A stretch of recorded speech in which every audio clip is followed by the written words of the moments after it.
Bendiciones para todos, hermanos. Y ahora que tenemos templo, ¿qué sigue?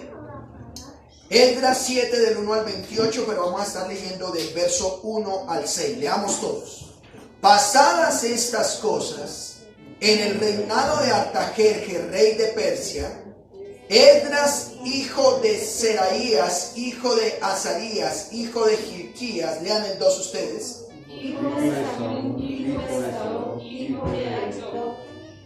Hijo de Amarías, hijo de Azarías, hijo de Meraiot, hijo de Seraías, hijo de Uzi, hijo de Buki, hijo de ¿qué? Abisú. Hijo de Finés, hijo de Eleazar, hijo de Aarón, primer ¿qué? Leamos todos el 6. Este Esdras subió de Babilonia, era escriba, diligente en la ley de Moisés, que Jehová Dios de Israel había dado, y le concedió el rey todo lo que pidió, porque la mano de Jehová su Dios estaba con él. Leamos una vez más. Y le concedió el rey todo lo que pidió, porque ¿qué, hermanos? Porque la mano de Jehová su Dios estaba sobre él. Oremos. Padre nuestro, estamos celebrando culto en esta mañana, en esta hora, hermoso día que nos has dado. Gracias por permitirnos escuchar tu voz, escuchar tu palabra. Y ahora queremos estar atentos a ti. Ayúdanos en nuestra debilidad para poder comprender lo que quieres decirnos a través de la Escritura. Oramos por el predicador para que no hable palabras de hombre, sino palabra tuya. Pero oramos por si alguien en medio nuestro no te conoce, pueda esta tu palabra permitirle que venga el arrepentimiento. Eres Dios, eres el que vive en medio de nosotros y has permitido que nos reunamos a darte culto, pero ahora queremos por favor que nos ayudes a estar atentos a ti. Háblanos pues y que tu palabra cumpla el propósito por el cual ha sido enviada, porque te lo rogamos en Cristo Jesús. Amén. Tome su lugar. Estimados hermanos y amigos, como dijo el apóstol Pablo, fui enviado para que el pueblo que Dios ha escogido tengan fe en Él y para que conozca la verdad que enseña cómo servir a Dios. La meta es que tengan la esperanza de la vida eterna que Dios prometió desde antes de que el tiempo existiera. Y Él no miente. Dios mostró esa vida al mundo en el momento apropiado y la dio a conocer a través del mensaje que me encargó anunciar.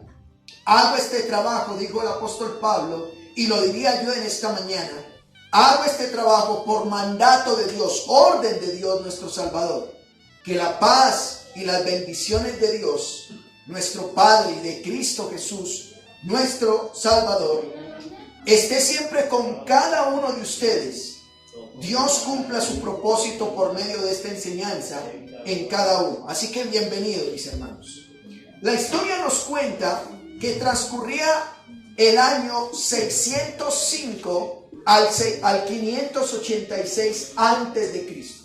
Es decir, llevamos más de 2000 años, pero antes del Señor Jesucristo transcurría el año más o menos 605 al 586, retrocediendo, cuando a causa del pecado Dios permite la destrucción de una ciudad llamada Jerusalén, ciudad principal en Judea, país de los judíos. Y fue destruida, y Babilonia, un imperio por aquel tiempo, la tomó cautiva y llevó a todo el pueblo, la mayoría los llevó cautivos hacia su región por 70 años, y durante 70 años los tuvo esclavizados. Pero en el año 539 antes de Cristo, Dios permite que el rey Ciro conquistara Babilonia. Babilonia tenía cautivo el pueblo, pero conquista Babilonia, y en el año 538 nos dice la escritura en Esdras capítulo 1, verso 1, si quieren van allá, devuélvanse unos capítulos, Esdras 1:1, en el primer año del rey Ciro, rey de Persia, para que se cumpliera la palabra de Jehová por boca de Jeremías, despertó Jehová el espíritu de Ciro, rey de Persia, el cual hizo pregonar palabra y también por escrito por todo su reino, diciendo: así ha dicho ¿quién?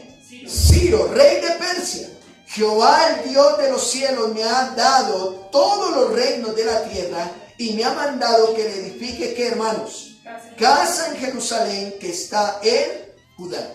Así que, mis hermanos y amigos, y usted que está escuchando esta enseñanza, Dios permite, y de manera providencial, usando un mandato de un rey que no es judío, en el año 538 antes de Cristo, los cautivos, los que estaban esclavos en Babilonia bajo un rey que no era judío, regresaran a Jerusalén, regresaran a sus tierras y empiecen a instalarse en sus ciudades. Piensen por un momento, lo voy a decir de manera muy respetuosa, pero para que ustedes puedan entender.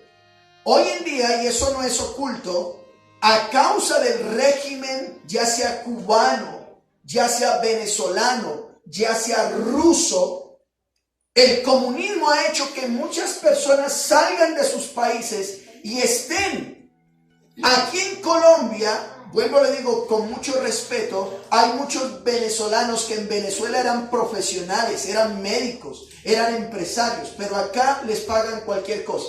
En cierta manera estarían como esclavos de lo que se vive. Eso era lo que estaba viviendo el pueblo de Israel allá en Babilonia. Estaban en esclavitud, pero Dios permite que regresen a causa de este mandato.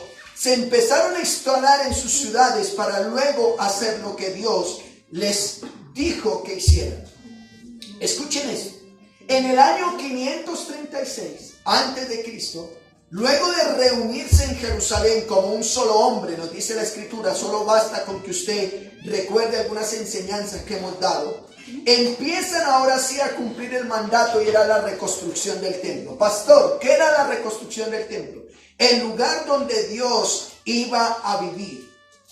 Pero 6 años más tarde, es decir, en el año 530 antes de Cristo, los trabajos, ellos empezaron a construir el lugar donde Dios iba a vivir, pero los trabajos son interrumpidos a causa de la persecución. Solo basta que usted lea Esdras capítulo 4 y va a ver que hay intimidación, hay soborno, hay señalamiento, y el problema fue tan grande que los trabajos fueron interrumpidos. Tal fue la opresión que llegó sobre ellos que el trabajo fue interrumpido al menos por ¿cuánto tiempo, hermanos? 10 años. 10 años donde el trabajo, la obra de Dios se detuvo y, hermanos, dejaron de hacer el mandato de Dios. En el año 522, es decir, 8 años después, sube al trono un nuevo rey, un rey persa llamado Darío I. Darío I, en el año 520, después de ser animados por la palabra de Dios a través de los profetas Ageo y Zacarías, los trabajos continúan. Darío da la orden, los trabajos continúan y en el año 516, después de 20 años, el templo fue construido totalmente, queda construido. Podríamos decir, hermanos, escuchen esto, pastor, ¿por qué esta introducción tan larga para hablar de Esdras capítulo 7? Lo van a comprender. Podríamos decir que el propósito de Dios y su orden se había cumplido. Dios había dado la orden, ellos regresan de la esclavitud, construyen el templo, Dios ya está viviendo ahí, hay sacerdotes, hay levitas, hay porteros, hay canteros, hay todo, el templo está funcionando. El propósito se había cumplido, la tarea que Dios les había encomendado de construir casa para Él, un lugar indicado, se había cumplido. Pero quiero hacer la pregunta, ¿era suficiente esto? ¿Era suficiente tener el templo? Es decir, la presencia de Dios estaba sobre un lugar físico, el templo de los judíos. Hoy en día ustedes van a ver parte de ellos, algo que le llaman el muro de los lamentos, lo que quedó de la destrucción después del año 70, ¿sí? La presencia de Dios haría que ellos se sintieran seguros, pero solo era tener el templo de Dios. ¿Qué nos va a enseñar ahora el libro de Esdras? El texto que vamos a observar el día de hoy Vayan conmigo a Esdras capítulo 7, verso 1. ¿Por qué hice toda esta introducción? Porque el verso 1, mire cómo empieza diciendo, pasadas estas cosas. ¿Notan eso?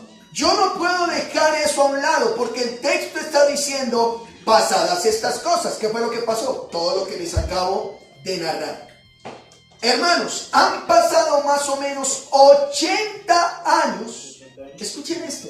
Han pasado 80 años entre el capítulo 6 y el capítulo 7. Y hoy en día usted lo ve como, lo lee y lo ve normal, pero han pasado 80 años. Estaríamos más o menos en el año ya 458 antes de Cristo.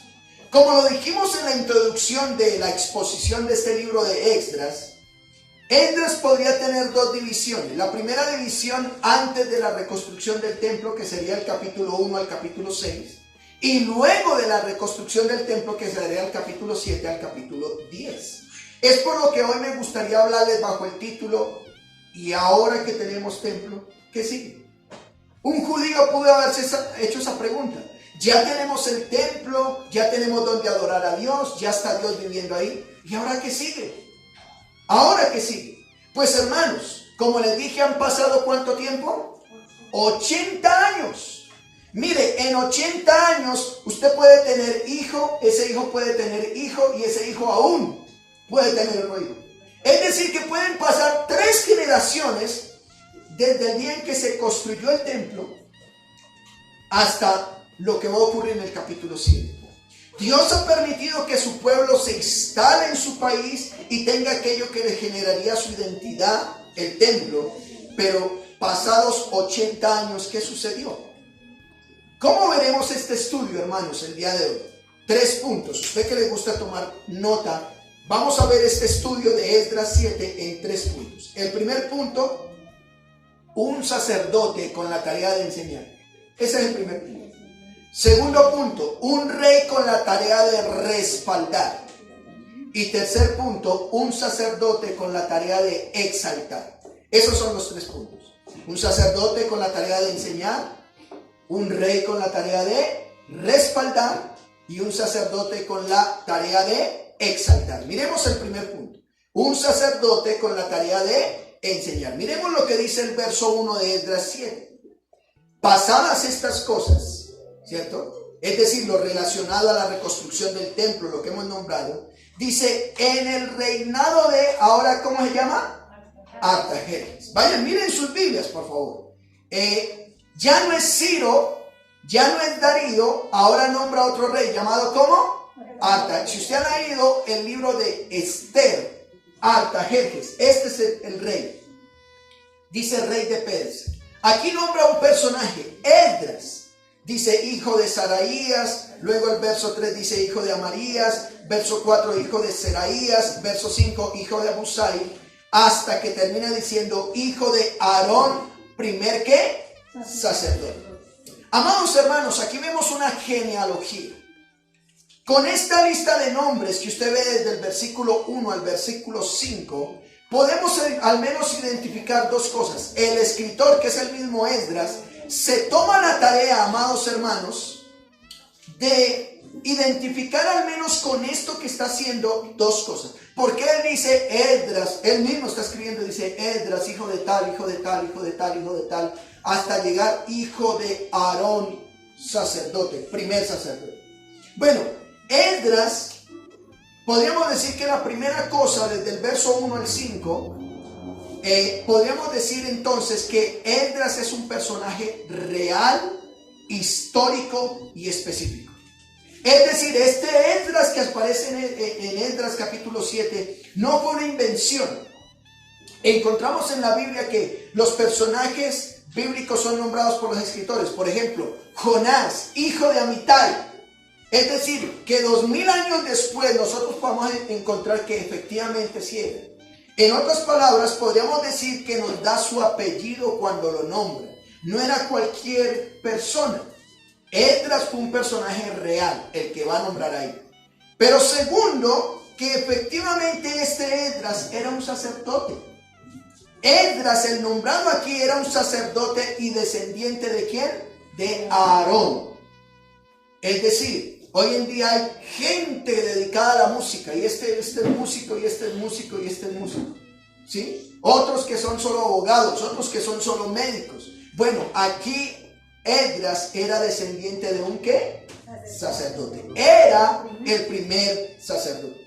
¿Qué características tiene ese sacerdote? Vayan a Esdras 7:6, por favor. Vayan al verso 6. Este Esdras subió de Babilonia, ¿cierto? O regresó de Babilonia a Jerusalén y era escriba, es decir, era un maestro, diligente en la ley de Moisés, o en otras palabras, experto en la ley. ¿Qué dice, hermanos? Que Jehová, Dios de Israel, había dado. Es decir, Esdras era una persona experta en el Antiguo Testamento. Ese hombre se sabía desde Génesis hasta Malaquías. Muy bien, lo podía exponer. Era experto, un dirigente. Y mire lo que dice: y le concedió al rey todo lo que pidió. En otras palabras, Dios había permitido que Esdras tuviera gracia, tuviera el favor ¿de quién? Del rey. Le iba bien, ¿cierto? ¿Y por qué tenía el favor del rey? Mire lo que dice la última parte de Esdras 6. ¿Por qué, hermanos? Porque la mano de Jehová su Dios estaba sobre ellos. Esta era la razón. ¿Por qué Esdras tenía el favor del rey? ¿Por qué Esdras, cierto, recibió de parte del rey, o que el rey le concedió todo lo que pidió? Porque la mano de Jehová estaba sobre él. ¿Qué más nos dice de Esdras, este sacerdote? Por favor, pasen al verso 10. Vayan al verso 10. ¿Qué más nos dice? Porque Esdras, ¿qué dice? Había preparado su corazón. ¿Notan eso? Preparó su corazón para inquirir la ley de Jehová. ¿Y para qué más? Para cumplirla. ¿Y para qué más? Para enseñarla en Israel. ¿Notan esto? La tarea de este sacerdote era enseñar. Podríamos decir entonces que Esdras se dedicaba a estudiar la ley de Dios, ponerla en práctica. ¿Qué ponía en práctica? Las leyes y los mandatos de Dios. ¿Cómo nos recuerda lo que el salmista por allá en el Salmo 119, verso 45, no lo busque, pero dice: viviré tranquilo porque me esfuerzo por obedecer tus leyes? Qué bonito eso. Hermanos, Esdras era una persona que decía: esto que estoy haciendo, la Biblia me dice que no lo haga, no lo hago. Esto que estoy haciendo, la Biblia me dice que lo haga, lo hago. Él se esforzaba para cumplir la palabra de Dios. Pastor, pero tengo una pregunta. La Biblia dice que él era un escriba. ¿Qué es un escriba? Bueno, un escriba cubre los deberes principales de este oficio altamente calificado. Un escriba, o muchos escribas, eran empleados por el público como secretarios para la transcripción de contratos legales. En ese tiempo no teníamos el computador donde era copia y pega e imprime. No, si algo se dañaba, un escriba tenía que, palabra por palabra, incluso para la Biblia, era letra por letra que tenían que verificar.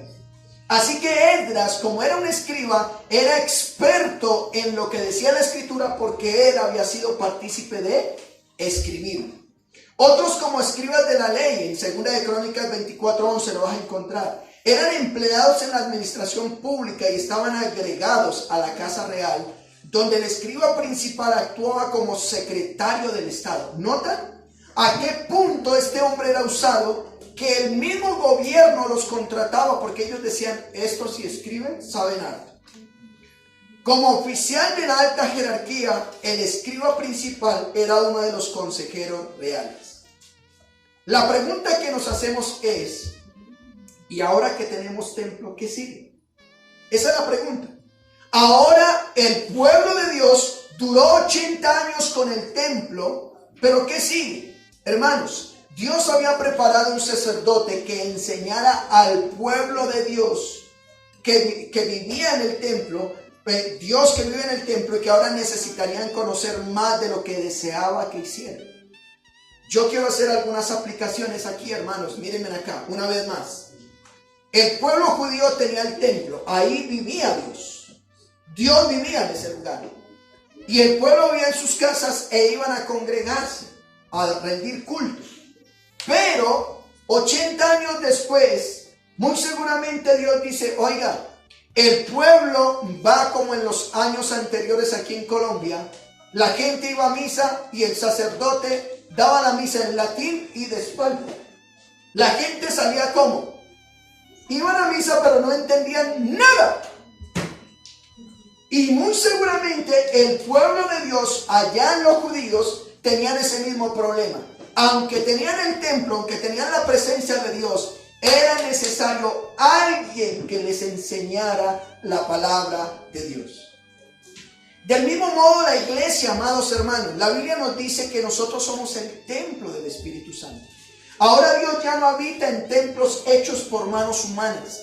Dios habita en nosotros, como lo dice 1 Corintios 6, 19. Tómelo como referencia. Dice 1 Corintios 6, 19. ¿O ignoráis que vuestro templo nuestro cuerpo es templo del Espíritu Santo, el cual está en vosotros, el cual tenéis de Dios, y que no sois vuestros? Es decir, un creyente, escúchenme en esto, todos los que están aquí, una persona que ponga su fe en Cristo, una persona que se arrepienta de sus pecados, este cuerpo ya no le pertenece. Según 1 Corintios 6, 19, ¿a quién le pertenece?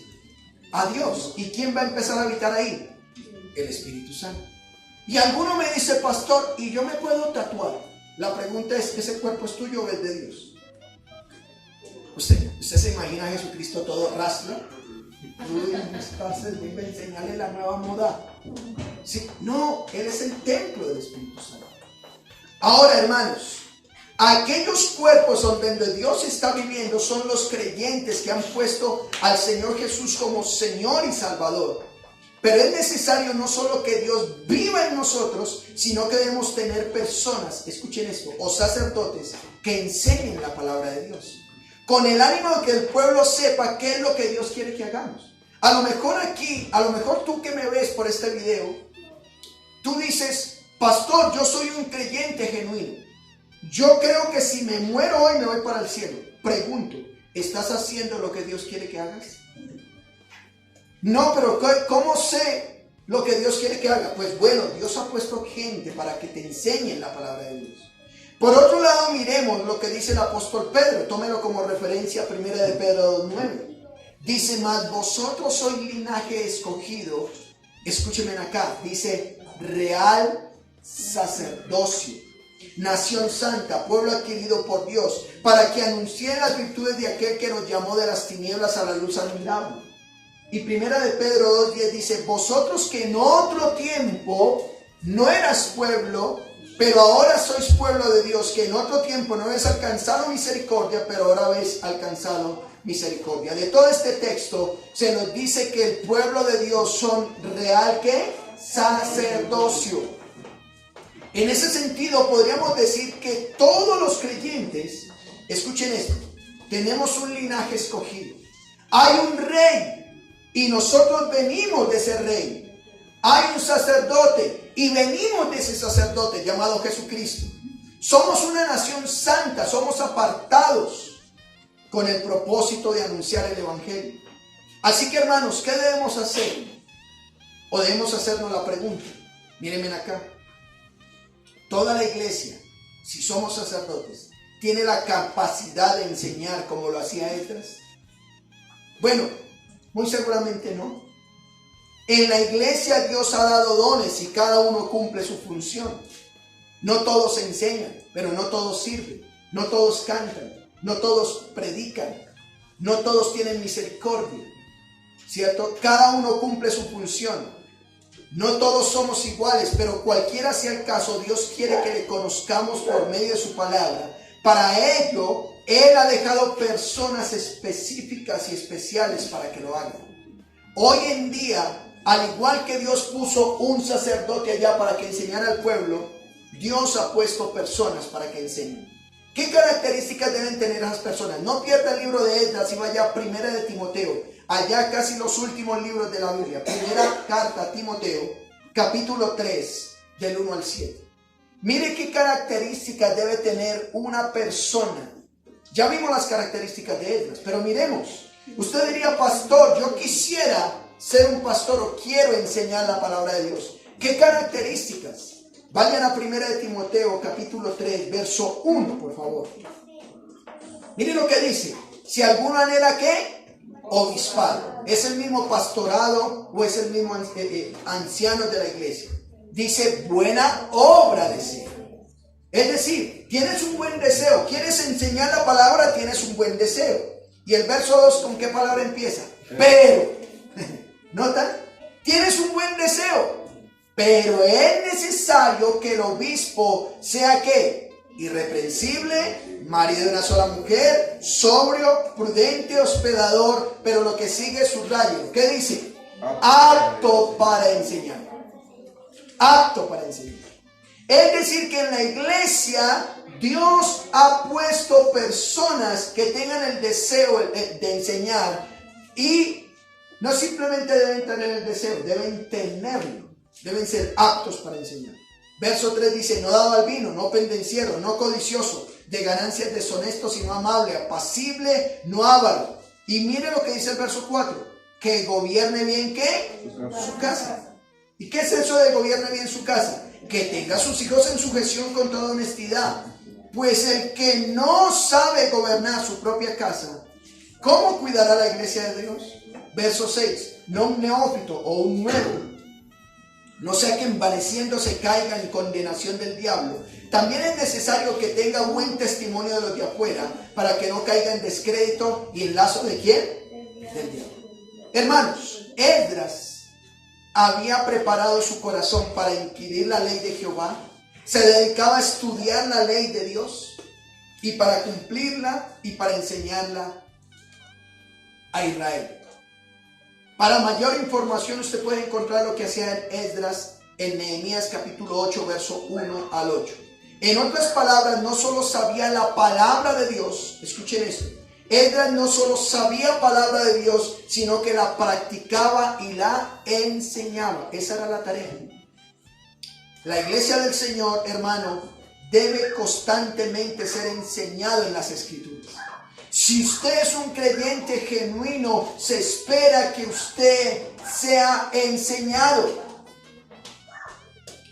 Porque no solo es que tengas al Señor en tu vida, debe ser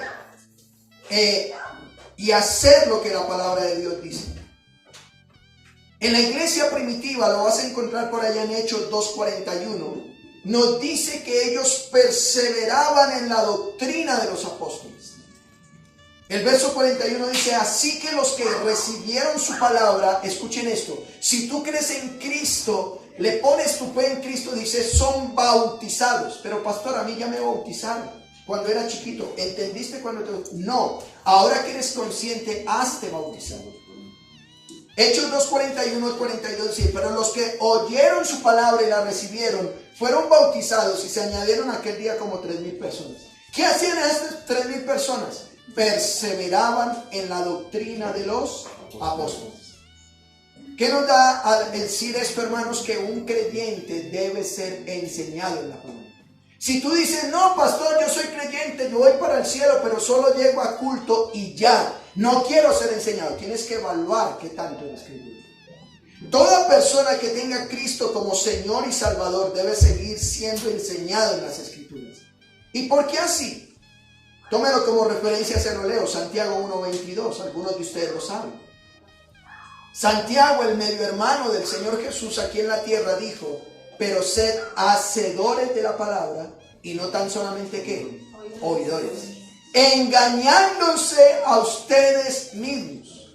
Porque si alguno es oidor de la palabra y no hacedor de ella, este es semejante a un hombre que se considera en el espejo su rostro natural. Porque él se considera a sí mismo y se va y luego olvida como él. ¿Cómo así? ¿Qué está diciendo Santiago? Uno que oye la palabra y no la hace, aquel que va al espejo y dice, ah, bien. Y luego dice, ay, qué peinado fue que me dice, y se olvida. Eso es lo que pasa, ¿cierto? Mas el que mira atentamente en la perfecta ley de la libertad y persevera en ella, no siendo oidor olvidadizo, sino hacedor de la obra, este será bienaventurado en lo que hace. Así que, amado hermano, amada hermana, Dios envió a una persona para que ya estaba el templo, pero ellos necesitaban conocer más de la palabra del Señor. Ellos necesitaban saber más de la palabra de Dios. Así que, viendo las características de este sacerdote que Dios permitió que después de 80 años fuera a Jerusalén, ¿qué nos dice? Vaya a Esdras 7:7, que es lo que estamos estudiando. Con él subieron a Jerusalén algunos de los hijos de Israel y de los sacerdotes, levitas, cantores, porteros y sirvientes. ¿De dónde, hermanos? Del templo. En el 7º año del rey Artajerjes. Verso 8 de Esdras 7. Y llegó a Jerusalén en el mes 5º del año 7º del rey, porque el día 1 del primer mes fue el primero de la partida de Babilonia, y al 1 del mes 5º llegó a Jerusalén, estando con él, ¿qué dice, hermanos? La buena mano de Dios. Lo que aquí nos dice es que Esdras, junto con sus compañeros, se demoraron al menos 5 meses en llegar a Jerusalén, porque la protección de Dios estaba con él. Estaban en Babilonia y van a Jerusalén. Ahora, yo quiero hacer una pregunta. ¿Por qué se toman la tarea de decir que se demoraron 5 meses para llegar? Bueno, amados hermanos, lo vamos a ver después, pero déjenme aclararles algo. Resulta que el rey mandó a Esdras con una cantidad de tesoros por el camino. Y la responsabilidad que el rey le estaba delegando no era cualquiera. Así que Esdras reconoce y dice: mire, la buena mano de Dios estuvo con nosotros. Nos demoramos 5 meses en llegar de Babilonia a Jerusalén, pero llegamos con todo completito. Hemos dicho entonces que hubo un sacerdote que debería ir a Jerusalén con la tarea de enseñar. Miremos el segundo punto. Un rey con la tarea de respaldar. Y en esto voy a pasar un poco rápido, porque ya lo vimos cómo lo hizo también Ciro y cómo lo hizo Darío. Vayan conmigo. Bueno, el rey Artajerjes respalda la ida de Esdras hacia Jerusalén. Por un lado, entendiendo lo que él es, a quién representa, y por otro lado, por lo que Dios puede hacer por él. Para tal fin va a escribir una carta dando una orden a todo lo anterior. ¿Qué decía esa carta? Vayan conmigo a Esdras 7:11. Artajerjes escribe una carta. ¿Qué decía esa carta? Mire lo que dice el verso 11 de Esdras 7. Esta es la copia ¿de qué? De la carta que dio el rey Artajerjes al sacerdote Esdras. Mire cómo lo reconoce. Escriba versado en los mandamientos de Jehová y en sus estatutos a Israel. Verso 2. Artajerjes, rey de reyes, a Esdras, sacerdote y escriba, y ¿cómo le dice? Erudito en la ley del Dios del cielo, dice paz. Así empezó la carta. ¿Pero qué decía la carta? Bueno, va a dar una orden de que cualquier del pueblo de Dios que quiera regresar pueda hacer. Ellos estaban esclavos, pero mire lo que dice el 13. El rey escribe: por mí es dada orden, todo aquel en mi reino, del pueblo de Israel y de sus de sacerdotes y levitas, que quiera ir contigo a Jerusalén, ¿qué dice? Vaya.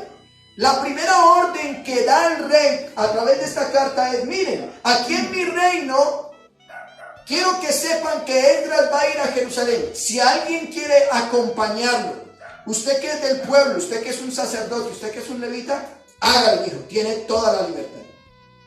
Pero da una segunda orden, es de comisionar a Esdras con temas específicos. Y lo dice en la carta, mire lo que dice el 14.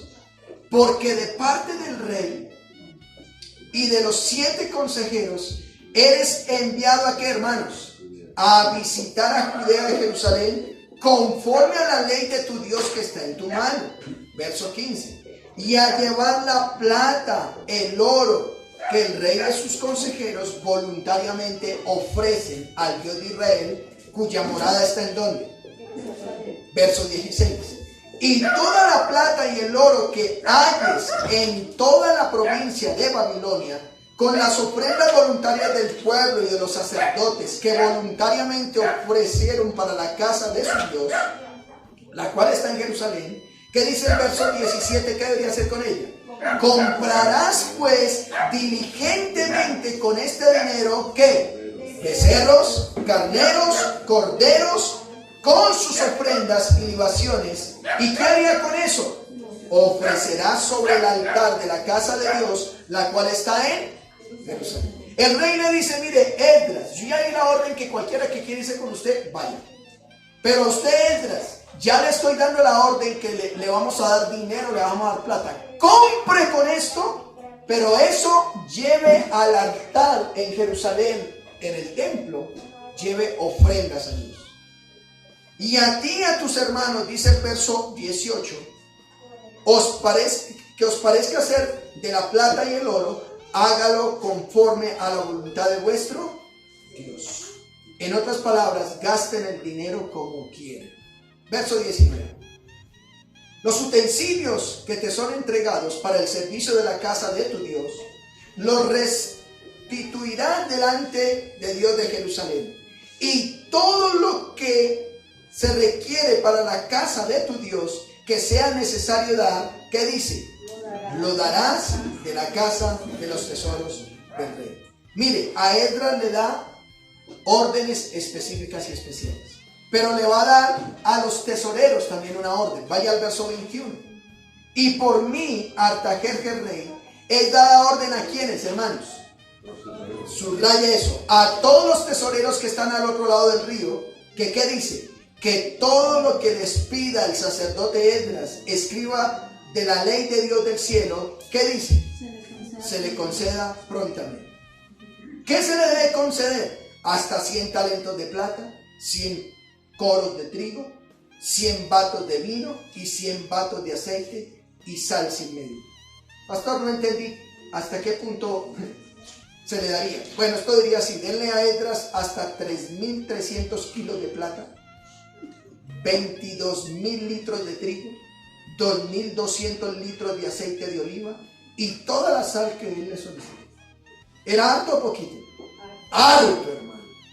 Mire Esdras el respaldo que está recibiendo de Dios, pero el rey le dice, mire, tú eres un hombre usado, a mayor cargo, mayor responsabilidad. Como alguien dijo por ahí, ¿no? ¿Cierto? Un héroe, ¿cierto? Se le pide cuentas. Así que por medio de esta carta, amados hermanos, el rey ha dado la orden. El que quiera regresar, hagan. Es decir, pueden volver a su identidad. La orden a Esdras es: preocúpese porque el templo de Dios se haga lo que se tenga que hacer. La orden a los tesoreros es: apoyen con todo lo que pida el sacerdote. Tenemos que hacernos una pregunta, hermanos. ¿Por qué un rey quiere apoyar algo que no tiene nada que ver con él? ¿Por qué el rey Artajerjes dice a los sacerdotes de Jerusalén, a toda esta gente quiero que los apoyen? ¿Por qué quiere apoyarlos? Vaya al verso 23, mire la motivación que tenía el rey. ¿Cuál era? Todo lo que es mandato por el Dios del cielo se ha hecho prontamente para la casa del Dios del cielo, pues, y hace la pregunta: ¿por qué habría de ser su ira contra el reino del rey y de sus hijos? ¿Qué quería evitar el rey? Que la ira de Dios cayera sobre él. Él dice: yo quiero que ese templo lo atiendan muy bien, que a este pueblo lo atiendan muy bien, que no les falte nada, y ya lo vamos a ver.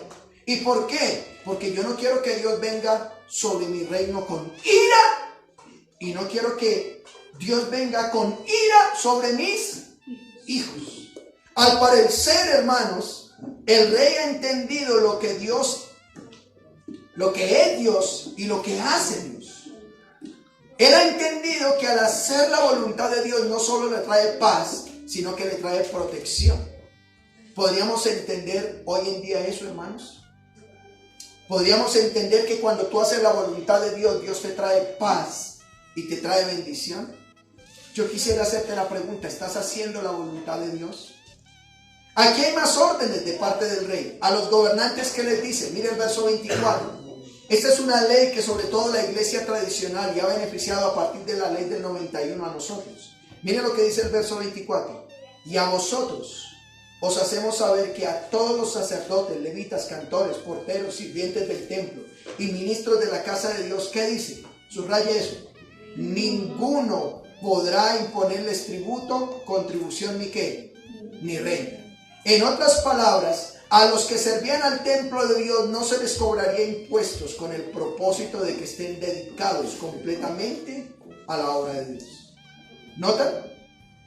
Como dijo el apóstol Pablo en Timoteo 5:18, pues la escritura dice, no pongas bozal al buey que trilla, y digno es al obrero de qué, hermanos. El rey dice, mire, van a haber sacerdotes sirviendo en el templo, van a haber levitas sirviendo en el templo, van a haber cantores, por favor a ellos no les cobren impuestos. Quiero que tengan su mente tranquila para servir a Dios, porque si ellos sirven a Dios con tranquilidad, no pensando que llevo de mercado a mi casa, no pensando en que tengo que volverme cualquier trabajo que me salga con el ánimo de poder llevar cosas a mi casa y luego sirva a Dios. No, yo lo quiero concentradito sirviendo a Dios. No le cobren impuestos, dice. ¿Cierto?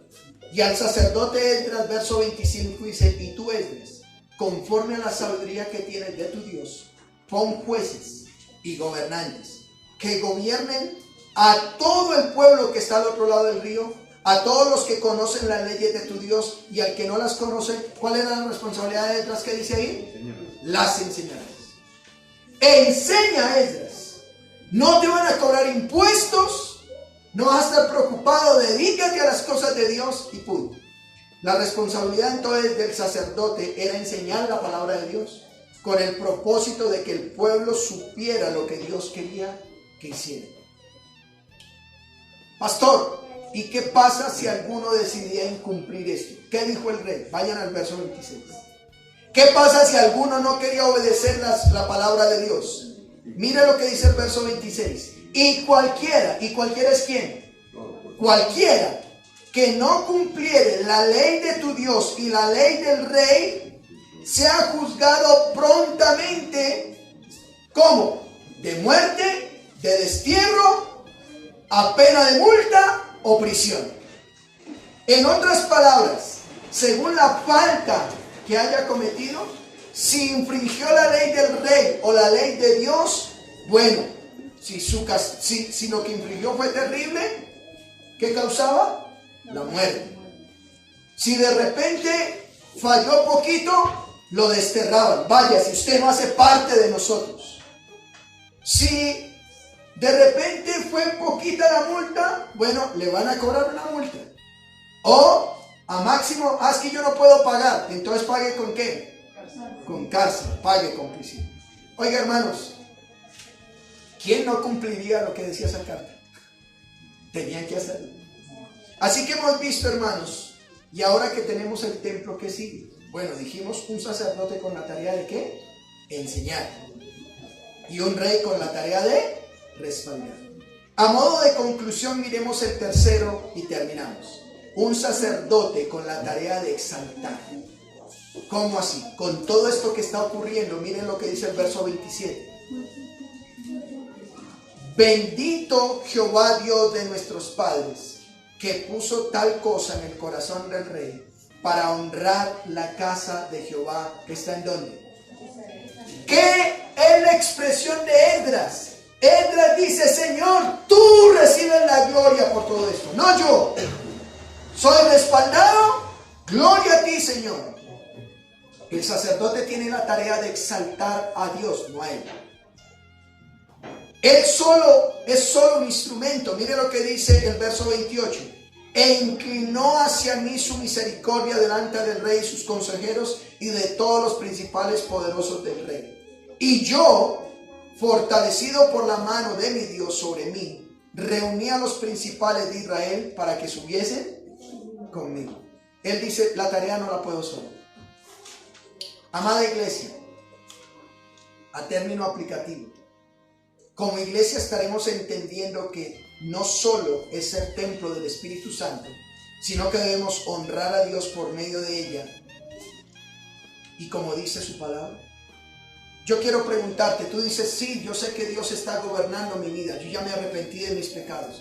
La pregunta es, ¿te sigues capacitando? ¿Sigues estudiando la palabra de Dios? Bueno, pastor, es que yo hay muchas cosas que no entiendo. Bueno, por eso Dios ha colocado personas para que te enseñen. Me gustaría preguntarte, ¿Dios está viviendo en tu vida? ¿El Espíritu Santo está gobernando todas las áreas de tu ser? Hoy puedes entregarle tu vida y venir a Él en arrepentimiento para ser el templo de Dios, por el cual darás gloria a su nombre. Él dice que murió en una cruz para perdonar nuestros pecados, pero al tercer día, ¿qué pasó? Resucitó. A Él sea la gloria. Oremos. Padre nuestro, te damos gracias. Gracias por tu palabra. En el Antiguo Testamento vemos que ellos tenían el templo, pero les faltaba conocer más de ti. De la misma manera, tu palabra nos dice que nosotros somos el templo de Dios, pero no permitas que nos conformemos solo con cualquier cosa. Permite, por favor, que sigamos aprendiendo. Y que si Cristo no está gobernando mi vida por su Espíritu, permite que yo pueda venir en arrepentimiento para el perdón de mis pecados y pueda seguir avanzando. Tú has colocado personas idóneas con características específicas para que enseñen tu palabra. Permite que yo las pueda obedecer y seguir conforme a tu voz.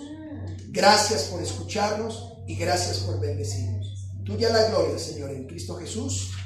Amén.